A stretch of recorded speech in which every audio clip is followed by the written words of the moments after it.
He thought I'd never leave. He thought my silence was permanent. He was wrong. The divorce papers are still stamped in my wallet. The ink a small practical victory I keep touching with the edge of my thumb when doubt creeps in. And after all that, after the nights of excuses and the mornings of finding lipstick on shirts I pretended not to notice, I married a billionaire. It sounds like the kind of headline that demands a gasp or a sneer. I get both, sometimes in the same breath. But there's a truth under the sensationalism that I need you to hear. I didn't leave because I wanted a richer life. I left because I wanted the one I had been living in my head since I was a teenager, the one where nobody called my absence loyalty and forgave my erosion into quiet. When Jim and I met, I was 23 and still believed that chemistry could rearrange stubborn things. He had a laugh that filled a room and a way of looking at me that convinced me for a while that the world could be narrowed down to two people. He sold software with charm and the kind of ambition that smells like new money and late flights. I sold elegance. I modeled hands, nail campaigns, jewelry close-ups, the little public pieces of me that strangers loved and clients paid for. It was an odd economy of intimacy. My hands, his promises. The first year of marriage was a balancing act. Jim's promotions meant dinners rescheduled, hotel rooms that smelled faintly of other people's cologne, and the occasional apology that tasted like the end of a speech. He'd say, "This meeting will be the last one that pulls me away," as if I were an object to be recalibrated. And each time he returned home with an excuse, I found myself rearranging expectations like shifting furniture in a room I couldn't leave. At dinners, I learned to eat while he answered emails. At night, I learned to sleep first and wonder later. It was the small things that started to erode me. Missed anniversaries, a failure to notice the way my father's hair was going thin, the absence at my grandfather's 70th when he needed someone to hold his hand. The larger things came later. The messages, the evasive phone calls, the late-night deliveries of things he wouldn't tell me about. When I finally confronted him, his face did something I hadn't seen in months. It went smooth, practiced. "We're not that couple," he said, which was a kind of refusal dressed up as truth. The last straw wasn't dramatic, not by movie standards. There was no explosive scene where everything snapped. There was only a long, thin thread of ignoring.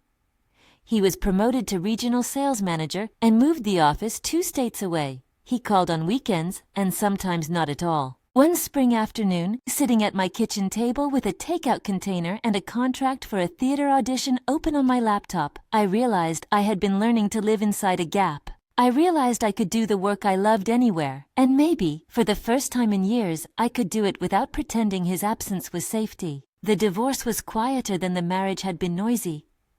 We sat across from each other at a lawyer's table, and I watched his mouth form words as if the shape of them were part of a script he no longer felt. He had the gall to look surprised when I asked for custody of nothing, for no alimony, for the bare minimum of my dignity, my name on everything, my freedom to decide what came next. He signed. I signed. The courthouse stamped a kind of finality on the day. The little rectangle of ink that felt like a door closing, and a small glorious new crack opening in the wall of my life. If you'd like to hear exactly how it unfolded, stay with me. Leaving Jim didn't mean the world became gentler. In many ways it hardened. A week after the papers were final, my grandfather called me into his study. He had been the kind of man who kept his hands busy, fixing watches, pruning bonsai, telling me the stories he liked better than the ones we lived. He loved me with a stubborn, practical tenderness. He also loved the family name and the idea of its continuity. He told me gently that his health wasn't what it used to be and that my father was worried about the company shares he'd promised me. "There's a clause," my father said over the phone later that day, the sentence clipped and businesslike. "The shares are conditional. They're for you, but only if there is a grandchild within a year." That clause felt like a countdown clock being installed inside my ribcage. It wasn't merely about money. It was about legacy, and about a family imagining itself as unbroken if the biological signal of continuity was present. It was about a father who preferred a ledger to a conversation, and a grandfather who wanted a name to pass to a child. None of them knew, and none of them guessed, the way I had been rebuilding myself since the stamp on the divorce papers dried. I considered adoption, legal maneuvers, postponing and arguing. I spoke to a lawyer. I calculated. Then I got an offer that complicated the calculus. A man I barely knew stepped into the equation with an offer so improbable it could only be the plot of someone else's life. His name was Lan Doll in the whisperings of other people's mouths, but I would later learn his legal last name, the one people used in print when they called him a titan. For now, he was the man in the bar who watched me argue over splitting a tab I shouldn't have missed. I had gone out that night because I wanted to feel less like a phone whose battery slowly died, and more like a person who could laugh without having to justify the sound. It was one of those evenings where the world feels slightly excessive. People in bold coats, laughter spilling over, a band that sounded like it was trying to be famous. I was not famous. I was a woman who had spent 5 years carefully crafting photographed hands, and who, at the moment of the misunderstanding, had more on her mind than a forgotten glass. A wallet fell from a stranger's pocket near my table. Someone accused me of taking it. The accusation was the kind of humiliation that feels both ancient and oddly modern. A clip on a phone, a whispered, "She did it?" and a smirk that tastes like judgment. The bar wanted me to pay for the missing credit card's temporary hold. The bartender wanted me to leave my ID. I argued clumsily because arguing is an old method of trying to be seen. At some point, a man's voice cut in, calm, controlled, the kind of voice that didn't need to front with volume. "She didn't take it," he said. I looked up to find Lon, hands in his coat pockets, eyes like a winter sky, cool and oddly bright. He paid the tab when I hesitated, his credit card sliding across the counter like an offer. He didn't ask for anything then, but he did watch me in a way that suggested he was not merely observing a stranger. He offered me a ride home when the taxi app glitched. I refused until I remembered I wanted to feel less alone. He was not what you expect billionaires to be. No ostentatious watches, no lapel pins that announced him. He had the kind of reserve that made other people explain themselves to him. The encounter could have ended there, a borrowed favor, a story to laugh about.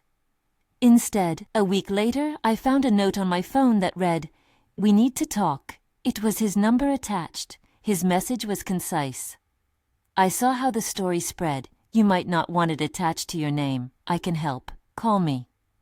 Help could mean any number of things. For Lan, help had an architecture. His company was large, influence crooked like the branches of some evergreen, and he had reasons to avoid scandal. The rumor mill of our city had a habit of attaching itself to anyone who made a small mistake.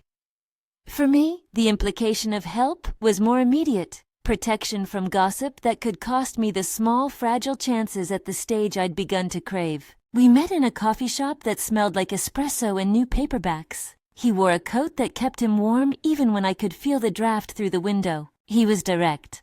"I can stop the narrative," he said, "but it will cost you?" I heard the word cost and braced for humiliation. He didn't demand money. He proposed something colder and stranger, a contract. We would pose as a married couple for a time, publicly. It would shield him from his own rumors and shield me from mine. For my part, I would receive compensation, legal protection should the company try anything, and leverage in the negotiations with my father. For him, a semblance of stability, a photograph of a man who was anchored, a name he could show the press if he needed to deflect something worse. His proposal, in the abstract, looked like a pragmatic trade, reputation for protection, illusion for safety.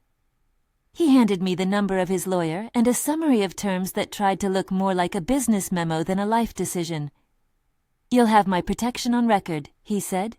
"You keep your independence. It's temporary, until the storm passes." There was a blackmail undertone, an unspoken agree or face being unmade in the papers. But Lon never weaponized it with malice. He presented the arrangement as a strategy that served both of us. You could call it leverage. You could call it a bargain between two people who had different kinds of currency. I called it a possibility. I weighed the options as if they were choices on a ledger. Grandfather's claws blinked like a countdown. My career needed breathing space. The rumor could choke it. The contract would buy me time, funds to audition, and, most importantly, an ally who could keep me from being gaslit by the public. I signed on because I am, at my core, a calculator of survival. I am not ashamed of that choice. To survive sometimes requires trades you cannot fully explain to people who have never been hungry for a moment of peace. We said "I do" in a courthouse whose lights were too bright for the smallness of the vows. The ceremony was a few exchanged lines, the clink of a pen, an official stamp.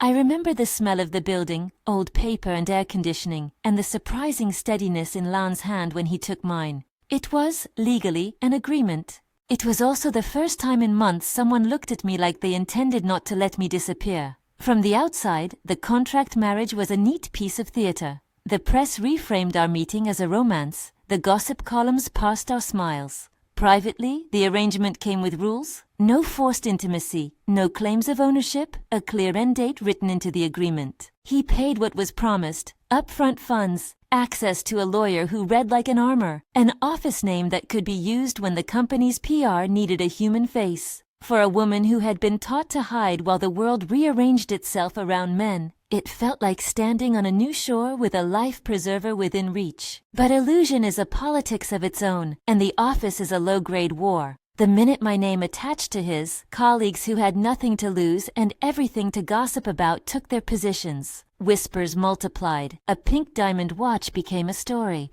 The watch had been a prop at a corporate unveiling, glittering, small, meant to be photographed on a public figure. Someone left it on my desk as a joke, and a video looped through private channels edited like a trap. Zoe caught with a lavish gift, smiling, the implication being that I had accepted something unbecoming for a woman of my supposed integrity. It doesn't matter whether the watch belonged to me in actuality. The image was enough. People invented narratives without evidence. I found myself in the center of an argument I had not wanted, accused of benefiting from gifts I had not solicited. HR calls were polite and pointed.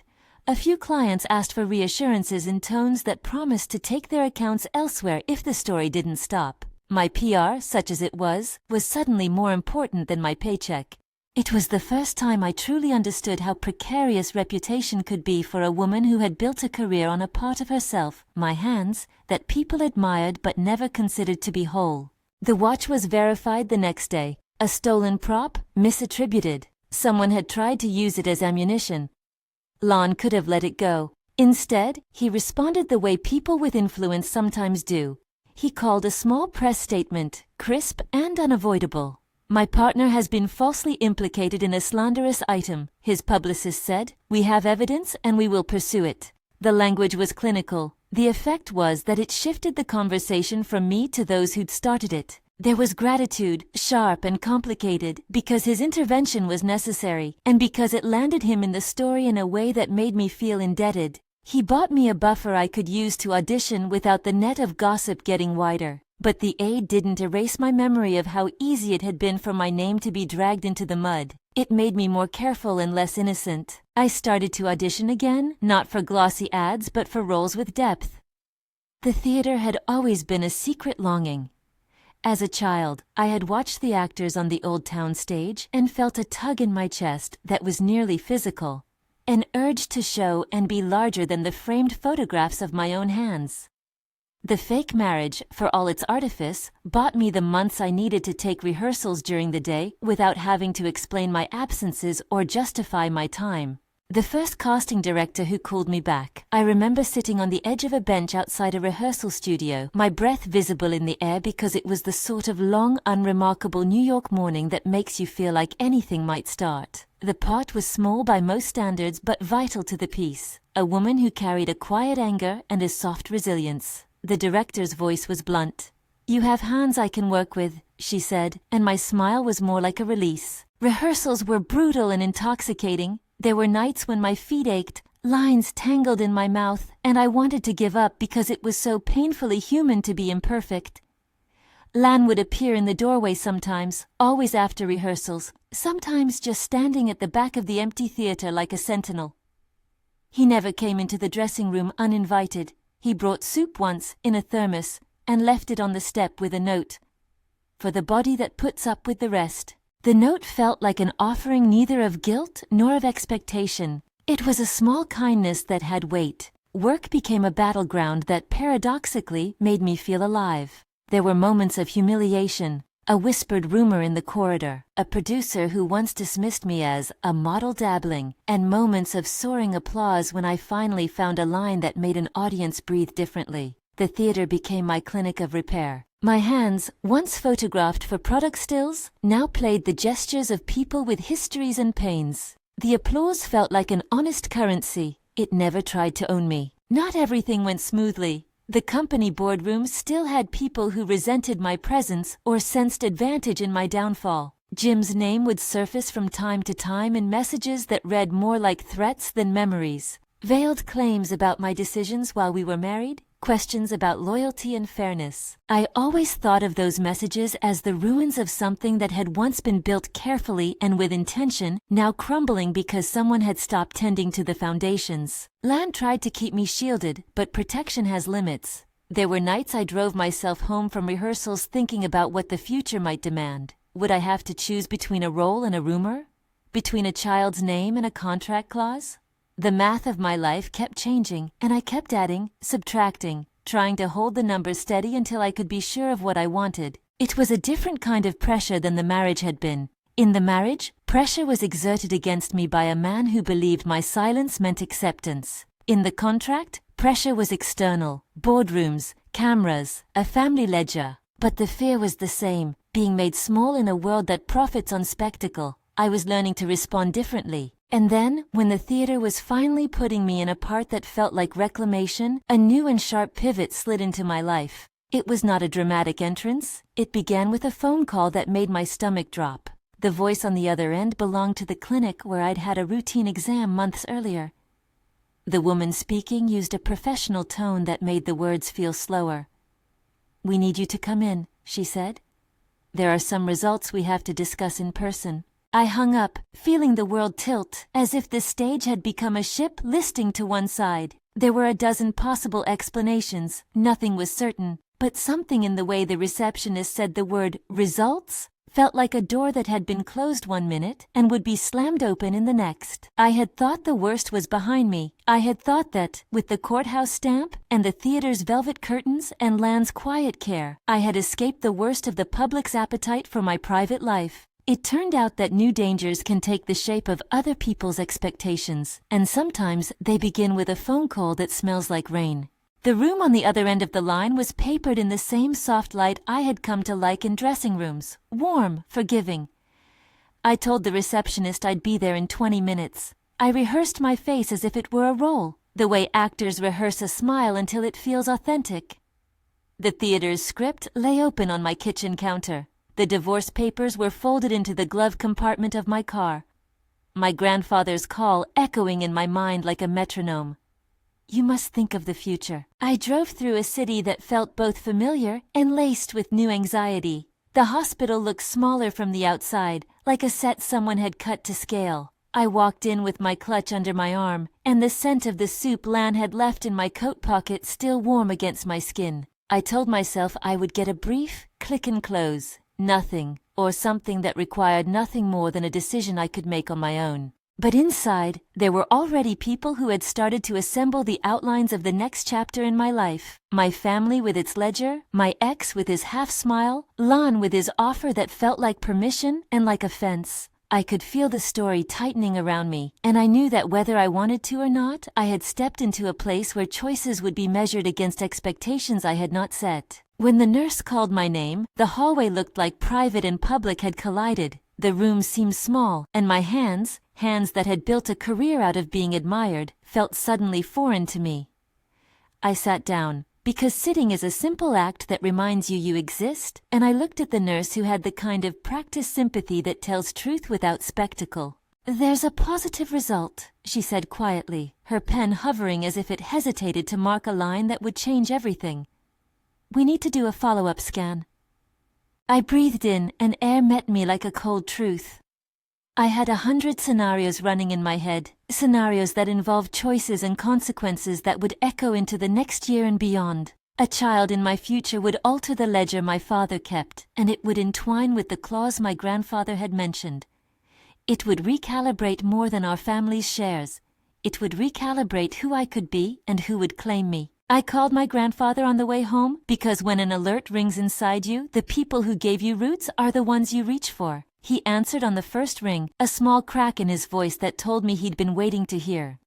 "Whatever you decide," he said, "do it for you. Do not do it because anyone else asked you to." Even as he said it, I felt the grammar of my life shifting. There were legalities to consider, possibilities to weigh, and a set of people who would try to tell me what to do. The phone hummed with messages. Lon's name lit my screen. My father's call went unanswered. Jim's text read like a stone rolled across the path. "Are you sure?" And the city outside kept moving with the indifferent rhythm of a world that needed no permission to go on. I sat on the couch in the half-light of my living room, the theater script open, and the divorce papers folded in my bag. My hands lay on my knees, a thing of muscle and habit. They had helped me model, rehearse, act, and sign. They had also steadied me when I needed to leave. In the quiet, I realized that decisions had a gravity that was neither dramatic nor easy. They were worn like a necklace, small, continuous, and sometimes heavy. I was 25 days along, though I didn't know the number yet, and the thought of it made my throat close. The choices ahead would not be merely personal, they would be watched, parsed, and judged. Jim would see them as an opportunity to wound. My family would measure them against a legacy. Lan would see them as one more reason to guard me. But in the hush of that evening, between the echo of my grandfather's advice and the draft from the window, I felt a stubborn pulse of something like hope. The future was asking me to choose, and for the first time since the stamp dried on that courthouse paper, I felt the possibility of choosing on my own terms. I slept poorly that night, as if my body were keeping vigil for something it couldn't yet name. The next morning, the world looked the way it always did. Busy, unsuspecting, but inside me something had begun to rearrange. I rehearsed my lines, answered emails, and went to rehearsals. Lan sent a text that read simply, "Thinking of you, no demands, no instructions, a small constellation of care." I thought, briefly, that the worst of my troubles had been the marriage, the invisibility, the neglect, the small deaths of attention. But the world has a way of testing you after you think you have passed. Not all tests are cruel. Some are invitations. The phone call from the clinic was one of them. As I walked into the theater that night for a run-through, lights dimmed and the smell of dust and paint hit me like the memory of an old friend. I felt steadier on stage than I had in months. The scene required me to stand amid a crowd and speak truth. I did it, and when the applause came at the end of the run, it didn't feel like applause for a role. It felt like the sound of a thing repaired. Backstage, I sat under a single lamp, my hands wrapped around a mug of tea that had gone cold. My phone buzzed against my thigh. I read the unknown number without recognition. It was the clinic, calling again. My heart pitched. "Hello," I whispered into the dark, because there are moments when you need to keep your voice small. "We have your follow-up," the voice on the line said. "Please come in first thing tomorrow. There are some implications you should discuss in person." I closed my eyes, and the theater around me blurred into a shape of light and shadow. I thought of Jim, who had believed my staying was certain. I thought of my grandfather, who wanted a name to carry on. I thought of Lon, who had placed a thermos of soup on the theater steps like an offering without strings. The world wanted to tell a story about me. I wanted to tell one back. But the next chapter had not yet been written, and in the gap between the clinic's line and the clinic's door I felt, for the first time in a long time, the rawness of a life that belonged to me. The choices would come, and when they did, they would not be made in public headlines. They would be made in a small private place where my hands, calloused on the knuckles from rehearsals, smoothed from the years of modeling, capable of both signing papers and holding a child, would be the ones to decide. Just when I thought the worst was over, the hospital called. The nurse's words had barely left the hallway when my phone lit up again. This time it was Jim. His name on the screen felt like sandpaper on a wound I'd only just begun to scab over. He texted, "You sure you want this? Think about what it will do. Don't let them make you reckless." I put the phone down and told myself to breathe. Then I told myself the truth. I did not owe him a decision, and I did not owe an explanation. But threats have a way of rearranging a room. They make you sit straighter. They make you notice exits. They make you call people. I called my grandfather first. He answered with the same small crack in his voice. "Whatever you decide," he said again, as if repetition could turn his sentence into armor for me. He did not ask for details. He did not pressure me toward a ledger. He said, "Come by, tea and the bonsai bench?" Lan texted a line of 3 words that felt like a hand on my shoulder. "I'm here." Then, because his reserve was more useful in a crisis than platitudes, he sent the number of his lawyer and a promise. "Come to my office tomorrow if you want security measures in place." I went to the clinic the next morning with a theater schedule in the pocket of my coat and a list of questions flattened by the weight of other people's expectations. The ultrasound technician was courteous and professional. The screen was small and bright, the shapes on it less like a story and more like an instruction manual to the future. The tech murmured words I had been rehearsing silently. Gestational sac. Heartbeat present. 25 days was an estimate, but the numbers lined up in a way that left no room for rationalizing this as anything but real. When the doctor sat across from me afterward, he did not look at my phone, he looked at me. "You have options," he said, calm and clinical. "Whatever you choose, we'll support you medically. There are specifics we'll discuss." The specificity of the medical world felt steadying. It gave me a list I could hold and consider. I left the clinic with the ultrasound picture folded into my wallet like contraband, like a ticket to an evening that would change my life. I called my father because the ledger he guarded was a fact of our world, and because avoidance would only let others fill the silence, he answered on the second ring, businesslike as ever. "We should talk about the shares," he said. "If you want them, we need to meet." I wanted to hang up. Instead, I said, "I want to be the one to decide whether I have this child." There was a pause, a pocket of white noise you hear when someone is thinking about what their choices mean. "This family has traditions," he finally said. "There are expectations. You should consider them." I thought of my grandfather's hands on the bonsai branches and the way he would look at me when I spoke about a part of myself he understood. I thought about the small ledger he kept in an upstairs drawer. The numbers there were not just figures. They were his map of how he imagined his life continued. I love him for wanting a place in the future. I also loved him enough to keep a secret part of my decisions for myself. The paternity question came like a shadow in daylight. Jim could be the father. So could someone else. An incident from months prior blurred by distance and regret. I sat with the facts and the possible consequences. DNA could reveal the truth later. It would not dictate what I did now. For the first time since the divorce papers had dried, I felt something like permission to be the one to set the terms. But permission in isolation is fragile. Threats are best when they have someone behind them, when a hand keeps them turning toward you. Jim, perhaps sensing leverage, turned cruel in a way that belonged to men who believed their will was a right. His messages escalated from coy questions to accusations to outright demands. "You made a mistake," he typed. "Fix it," he implied ruin. The language of the old marriage, of ownership disguised as concern, cropped up in new ways. One evening, after a rehearsal that had left me raw and humming and late, I found a voicemail that made my throat close. His voice was low and steady in the way men use when they mean to intimidate without spectacle. "We need to talk in person," he said. "No lawyers, no cameras."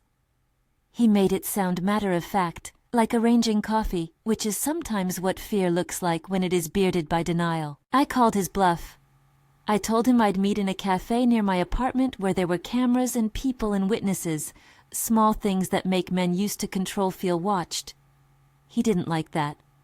His next message demanded I come alone to a hotel he booked for privacy. He sent location pins, times, and then, when I didn't reply, a stream of increasingly bitter texts that read like the pages of someone panicking. I called the non-emergency number and asked for advice. They suggested documentation. I saved his messages. I told a friend at work, Dana, who gave me the kind of practical comfort the rehearsal room had taught me to give others. "Take someone. Don't go by yourself." I told Lan, who then asked if he could come with me. I thanked him and said no. If I wanted to face Jim on my own terms, I wanted to do it alone.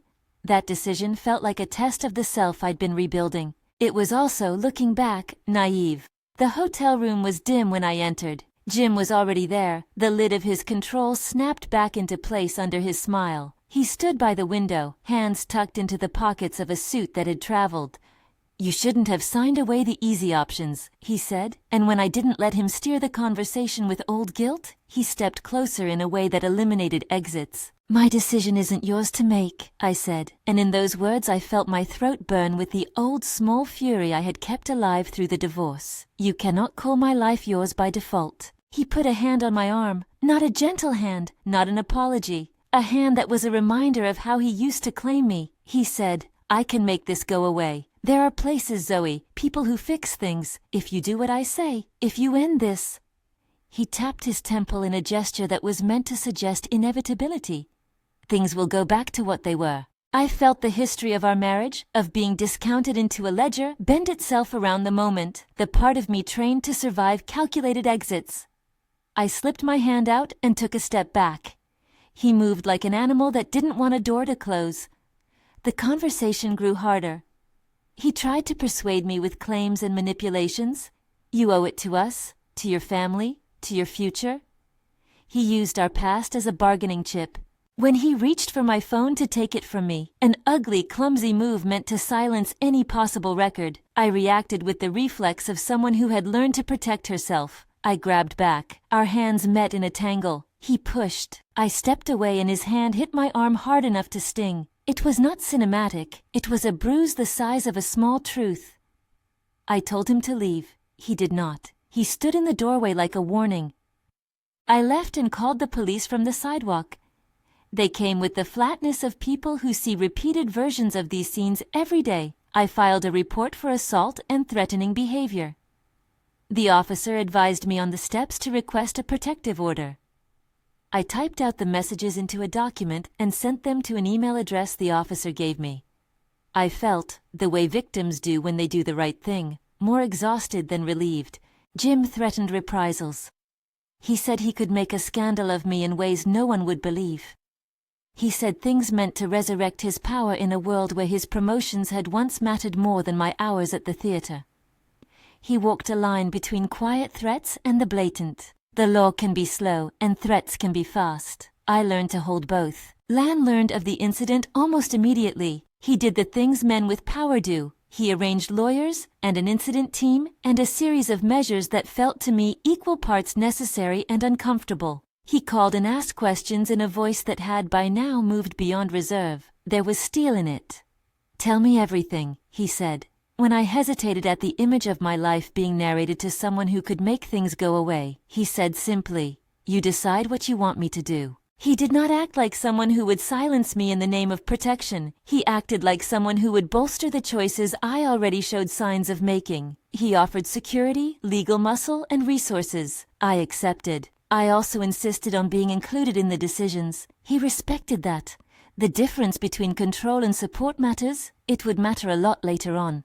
The police recommend a temporary restraining order. I filed it with the documents I had, texts, voicemails, the report. The legal work felt bureaucratic and momentous at once. My theater rehearsals continued in the interstices. People at work whispered. Some of them looked at me with something like pity. Others looked with suspicion, as if my bravery had made me a spectacle rather than a woman put under duress. It was infuriating and exhausting and yet oddly clarifying. I had few illusions about applause. The world always has other stories to tell. Jim's strategy shifted from intimidation to smear. He began to leak parts of our previous life in hints and rumors. Claims that I had been opportunistic, suggestions that my relationships were transactional. The boardroom was a place of rumor now, with people parsing the new story for advantage. I responded the way I had learned to do things. I spoke my truth where it mattered. On the record, through my lawyer, and in the theater where my work could be seen for what it was, not what it was conveniently explained to be. Lan did something that surprised me. He put himself out there in a way he had not before. At first it was small, publicizing a statement that made it clear he stood behind me, that our relationship as arranged was contractual, and that any insinuation of impropriety was false. Then, as Jim escalated his attacks, going to reporters with hints that sounded like threats, Lan called a press meeting. I was not told in advance. I got a terse note. Meet me at the headquarters at 9. I felt all the things that happen when you are about to be exposed to a glare, vulnerability, exposure, and an odd adrenaline buzz of possibility. The room was full of cameras and lenses that felt like teeth. When Lan took the podium, he gave a short, precise speech. He said, "I have the means to expose those who traffic in lies. That woman beside me has rights and dignity I intend to protect." He didn't give me lines about our marriage being anything more than what it was supposed to be. He didn't perform possession. Then he did the thing that made the press buzz and my own heart involuntarily tilt. He used his real name in a way that the world could feel. "For the record," he said, and his voice filled the space, "my legal name is Landau. I also have responsibilities I do not take lightly. If anyone intends to leverage private matters against her, I will see to it that the truth and the law are on her side." It was a revelation not merely because of money, but because of the clarity of intent. He didn't brandish wealth as a cudgel, he used it like a flashlight. He exposed the machinery of influence being used to try to ruin me, and then turned that machinery toward accountability. Reporters asked questions. He answered with enough precision that the conversation shifted from rumor to those spreading rumor. The irony was that his public declaration made him part of the story in a way that protected me, but also made me feel oddly small and oddly held at once. Jim responded by calling me more names and by trying to create an impression of grievance. He filed counterclaims about reputation. The legal theater begins to feel like its own kind of rehearsal, with motions and statements like lines in a play. Lan's team countered with evidence, and when warranted, with threats of legal consequences for those who had knowingly spread falsehoods. The balance shifted because of that leverage, and because people who have reputations to protect do not like being associated with liars. At the same time, the fallout for Jim went beyond press statements. The officer who took my report followed up. There was an investigation into the hotel incident. Jim was arrested for a domestic assault charge when there was sufficient evidence, my witness statements, the officer's report, the messages. He was taken into custody for questioning. The arrest was not cinematic. It was bureaucratic, necessary, and, mercifully, visible. For months afterward there were hearings, and an order of protection was signed. The law did not undo the time we'd spent under the same roof, but it did draw a perimeter. It felt like a relief and a new kind of loneliness at once. Through all of this, people who mattered changed. My grandfather sat with me in the weeks that followed the arrest, and the ledger of shares that once felt like a countdown began to look more like a negotiation. My father called fewer times, and when he did, his voice was less clipped. He said one afternoon, "We will honor your place in the family. We'll find a way to make it right." He didn't say the words perfectly. He didn't do him any better than he was. But promises made by men who once spoke only to ledgers land heavier when they are earned. The theater gave me something steady in the months that followed. The role I had won ceased to be a small part and became, by necessity and by the belief of the director, a central piece in a production that would tour. Critics began to notice in paragraphs that felt like the work I had done had finally met an audience that could see it. My hands, once photographs for jewelers, became instruments of gesture that helped tell a story. I found that when I walked on stage, the world narrowed to task and craft. The applause at the end of a strong scene is its own kind of currency. It doesn't erase fear, but it clarifies purpose. Throughout this, my pregnancy continued, a private timeline ticking along against legal appointments and rehearsals. I had people around me, medical staff who treated me with professionalism, friends who brought soup and old movies, Lan who bought me a ridiculous resilient winter coat because he said I never liked the cold. There were scans and careful conversations. There were moments of a kind of ordinary happiness, a small sofa in a rented apartment where a sweater would be folded, and a future tentatively planned. There were also practical conversations about the kind of privacy I wanted and how to keep certain aspects of the pregnancy out of the tabloids. I decided quietly and absolutely that I would keep this child. I told my grandfather in a voice that refused bargaining. He wept when I told him, with a small sound of relief and something like joy. My father later, grounded in the ledger that had been his religion, found a phrase to say, "We will find a way to honor you." It was not perfect, but it was enough to start. Jim's attempts at coercion turned, after the arrest, into other maneuvers. He sought court options and tried to garner sympathy. He attempted to paint me as opportunistic in filings designed to embarrass. The legal teams argued and maneuvered. The details of legal wrangling are forever boring on one side and terrifying on the other. It was enough to say that the law, flawed, slow, imperfect, provided outcomes rather than theatrical closure. He faced consequences for the assault and threats. A judge issued restrictions. There was a criminal process that, when it ended, left him with a conviction that would be a ticket he could not easily expunge. I did not celebrate that as a victory. I recognized it as a necessary step toward safety. Lan's role evolved in ways that surprised both of us. The contract that had started as a shield became, over months, a place where small confidences accumulated. He would wait at the back of an empty theater, sometimes just to be present. He would call to check on rehearsal notes because he liked to hear how my work was going, not because he wanted a report. He introduced me slowly to people who mattered to him. A cousin who ran a small gallery, the woman who handled his charitable foundation. He was careful not to overstep the boundaries the contract had specified, but there was an honesty to his attentions that made me think he was trying, in his own way, to be seen by me fully, not merely to be useful. The pregnancy timeline compressed in ways the headlines couldn't understand. The point of fact that I was 25 days along made for a technical argument in family meetings about paternity. What mattered to me was not the identity alone, but the child who would owe me nothing but love. I didn't trust Jim, and hadn't for some time. I trusted the person who had stood next to me at a podium and used his name and resources to make sure my accusations were taken seriously. I trusted my own decisions. Those things together shaped the future I was building.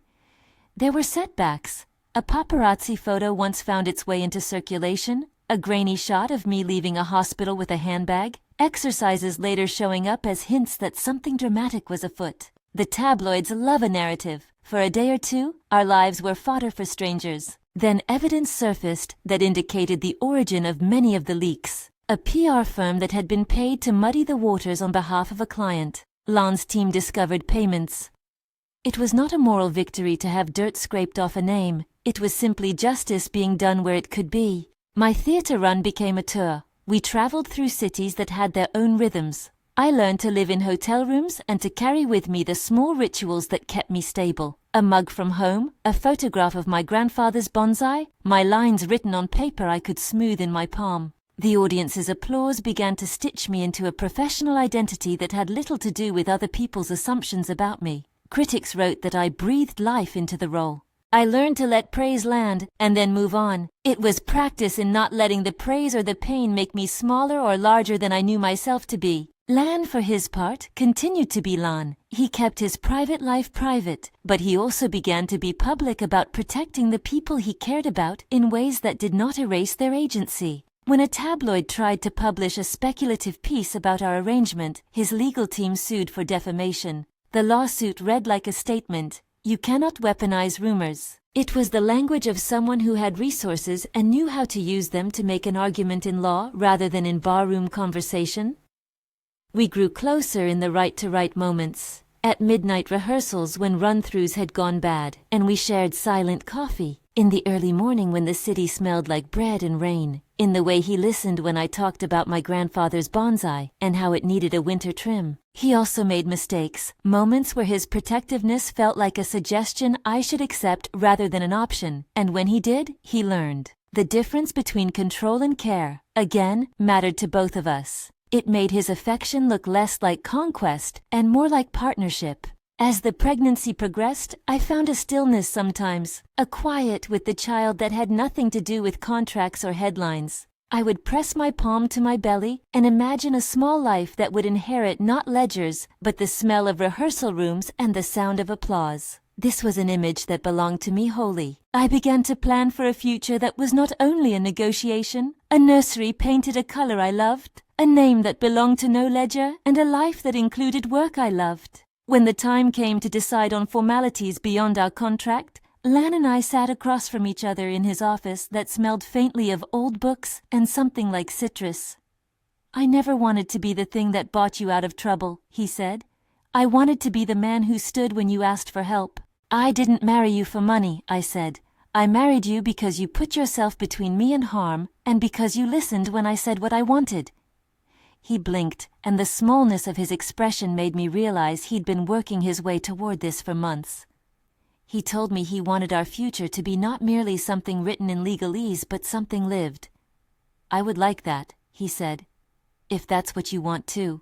There are moments when privacy and public life collide, and the heart must decide whether to be swayed by the applause or by the person across the table. I chose the person. We agreed to begin proceedings to make our marriage real in the way that mattered to us, not as a rescue but as a mutual decision. We told no one at first. We planned a small ceremony, informal, private, in my grandfather's garden, because it felt like the only place that had ever watched my life without calculating it as currency. He said he would like that, and he asked my grandfather's blessing in a way that made my grandfather laugh and wipe his eyes at the same time. The weeks that followed the private wedding were not a fairy tale montage. There were sobering conversations about parenting, legal responsibilities, and the reality of being two people from different cultures of power trying to build a shared life.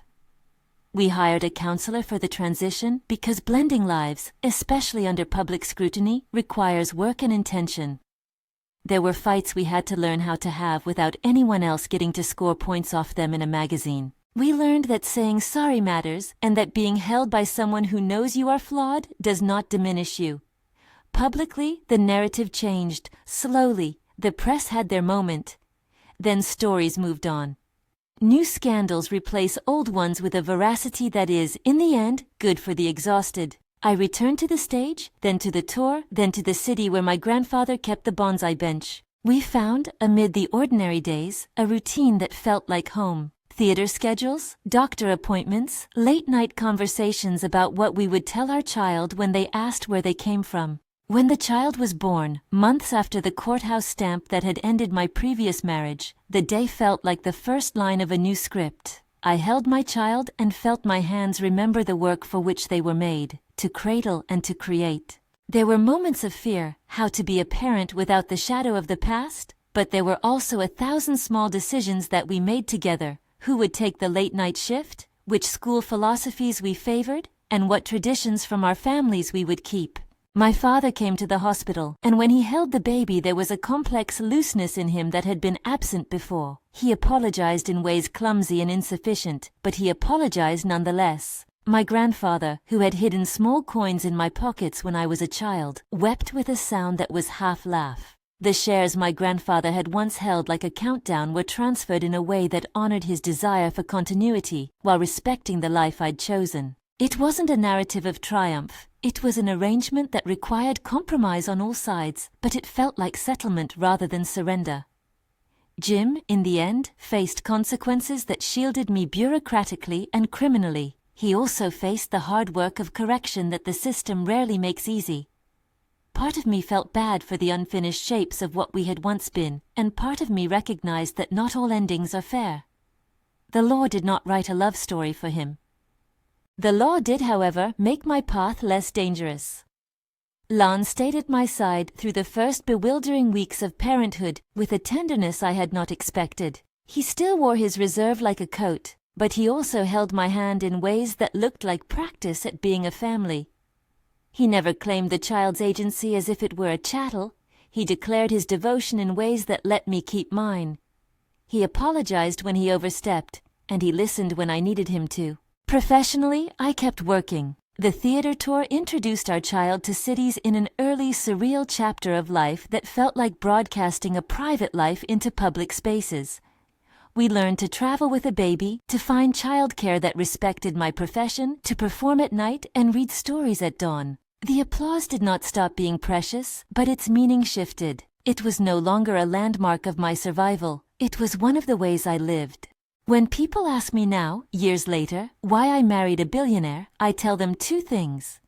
First, I left an unsafe marriage and I made choices to protect a future that belonged to me, my career, my dignity, my motherhood. Second, Lan was not a plot fix. He was a person who stood where he promised to stand and who learned to be a partner in a way that amplified my choices rather than replacing them. Wealth gave him the means to accelerate accountability, and he used those means to make space for me to be myself, not to own my story. It's an important distinction. His money did not make me brave. I had already left. His presence made certain kinds of danger less likely, and for that I am grateful. But gratitude is not the same as dependence. Where I had once been small because my silence was convenient for someone else, now I am not small. I am a woman who has been hurt and who did not let those hurts define her completely. There are days I still feel the old loneliness. There are nights when the weight of the choices sits like a second skin.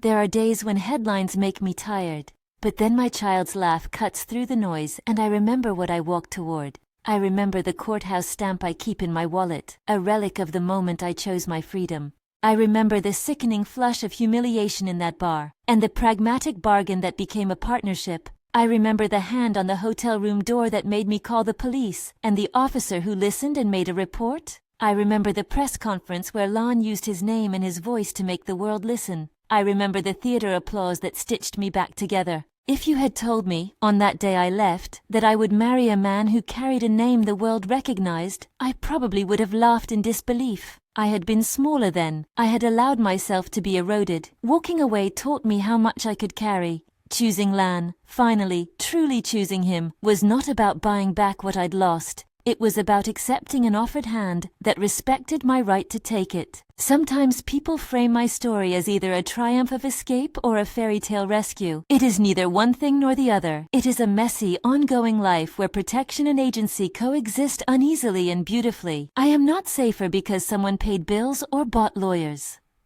I am safer because I take steps to protect myself, because I build supportive systems, because I accept help from people who do not try to own me. The Billionaire label is shorthand for resources that, when used responsibly, can restore safety. But safety is the result of choices, boundaries, and the willingness to ask for help. If you want the short, sensational version, my ex-husband cheated, I left, I remarried, and now my life is an op-ed headline. If you want the long version, I left because my silence was not an offering I wanted to give anymore. I married a man who had power but who learned to respect my agency. I had a child who is not a ledger entry but a person who knows something of resilience. I returned to the stage and learned that my hands can build and hold in ways that make me proud. I fought for safety and for a future where my child might grow up free of fear. There are days when gratitude and grief sit side by side. There are days when I stand backstage and think about the woman who left a quiet house because being small had begun to feel like death. There are days when I sit with my child and watch the sunlight hit their small fingers, and I am filled with a version of hope that is both tender and fierce. That is the story under the headline. If you're still here with me, if this story has landed somewhere in your chest, thank you for listening. If it helped you in any measure, if it made you consider the difference between rescue and partnership, between protection and possession, then tell someone who needs to hear it. There are more pieces to life than the loud ones. Sometimes the quiet decisions are the ones that save us. If you want to follow what happened after the wedding, none of it tidy, most of it beautiful, watch the next episode. Subscribe if you like, to hear the updates as we make this life together. For now, I will fold the ultrasound into a new place in my wallet and keep walking forward.